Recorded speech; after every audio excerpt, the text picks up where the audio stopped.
નગર પ્રાથમિક શિક્ષણ સમિતિના 4 ફોર્મ અને આ 4 ફોર્મમાંથી એક ફોર્મ પાછું આવ્યું. આવી માહિતી અત્યારે સામે આવી રહી છે. લોકસભાના ઇલેક્શનમાં ડોક્ટર હેમાંગ જોશીના નામની જાહેરાત થઈ અને જેને પગલે શિક્ષણ સમિતિની એક જગ્યા ખાલી પડી, જેમાં ભાજપ દ્વારા આજે જિગ્નેશ સોનીની જાહેરાત કરવામાં આવી. ફોર્મ પાલિકાની વડી કચેરી ખાતે ડેપ્યુટી કમિશનરને સોંપવામાં આવ્યું. ફોર્મ ભરવાની છેલ્લી તારીખ હતી અને 3 વાગ્યા સુધી એક ફોર્મ આવ્યું, જેમાં 18મી તારીખે ફોર્મ ચકાસણી કરવામાં આવશે. ત્યારબાદ હવે બિનહરીફ જાહેર થાય તો આશ્ચર્ય પામતા નહીં અને નવાઈ પણ પામતા નહીં, કારણ કે આ તો ભારતીય જનતા પાર્ટી છે. વડોદરા મહાનગરપાલિકાની નગર પ્રાથમિક શિક્ષણ સમિતિની એક બેઠક ખાલી પડેલી છે. એના માટે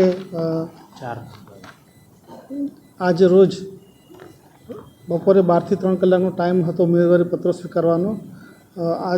આજ 3 વાગ્યા સુધીમાં કુલ 4 ફોર્મ ગયેલા છે.